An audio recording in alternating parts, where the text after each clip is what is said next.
So I just got out of bed and there's an email for me. Harley, there's a picture of you on the internet with you and Freely and Sally Fallon from the Weston A. Price Foundation.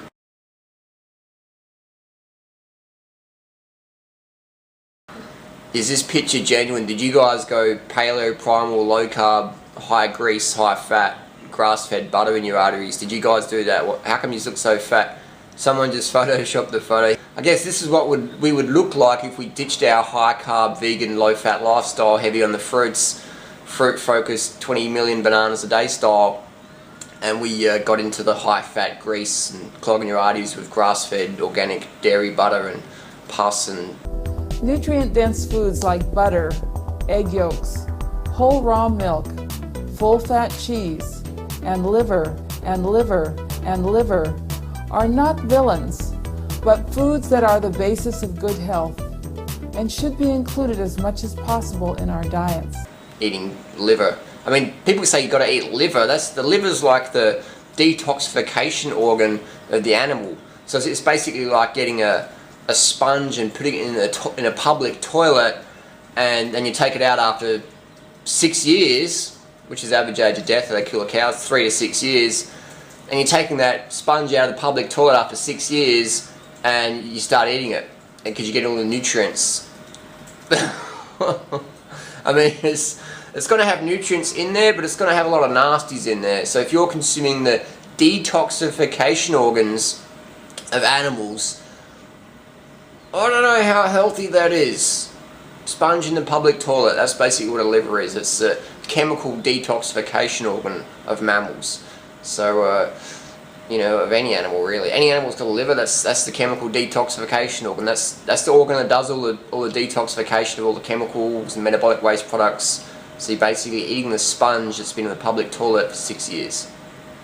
Not healthy in my opinion. But hey, that's just my opinion, just saying. Not that I've got a problem against Sally Fallon, nothing personal, but I'm just thinking, Sally, do we as Australia or America or as a world need to consume more animal fat, more cholesterol, more saturated fat? I just got out of bed and I'm like, man, that just doesn't make sense. Maybe it's just because I got out of bed, but eating more saturated fat, cholesterol, animal metabolic waste products, it doesn't sound, maybe I just got out of bed, but that doesn't sound right to me. It doesn't sound like a good plan. It doesn't make any sense. Like, in Australia we have like one of the highest rates of obesity. Actually, we're the most obese Western nation on the planet now. We just, you know, topped out America. And we actually consume more grass-fed animal products than anyone on the planet. We produce more, we consume more.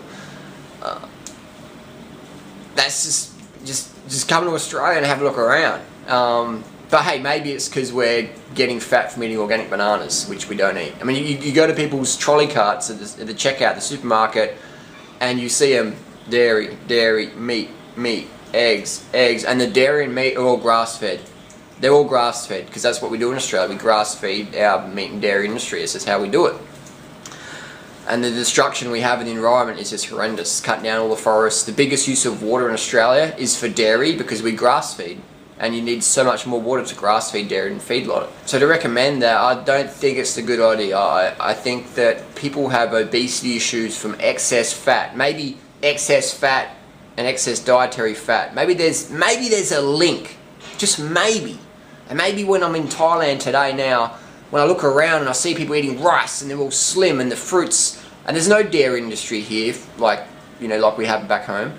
There's no like big steak places and stuff like that, and people maybe have like a chunk of fish or it's very minimal animal product intake. There's actually a lot of vegans here, part of their culture. Very slim people, very kind people, very gentle people. They're not dropping bombs in other nations and stuff like that.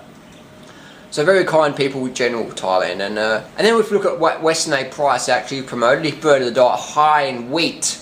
High in wheat, check out my other video for that one. Weston A. Price promoted a vegetarian-based lifestyle, heavy on the grains. And he said 1 egg per day provides all your protein. So when people say, oh, you need to eat a lot of eggs and dairy, and because Weston A. Price did that, that's total misinformation. That's not correct. People actually read Weston A. Price's book, but I'll I'll give you a link at the end of this video for that video. Weston A. Price promoted vegetarian, pescatarian style lifestyle. High in carbohydrates, high in greens. So today, basically, the Weston A. Price Foundation is funded by a Washington-based agricultural group. So you just got to follow the money. Follow the money.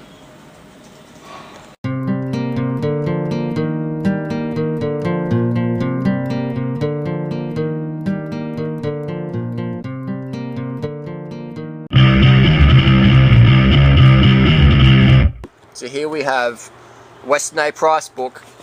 If you can see me there, you go, it's better. Weston A. Price, Nutrition and Physical Degeneration by Weston A. Price. Book written in the 20s. Big book, big chunky book. And this is the book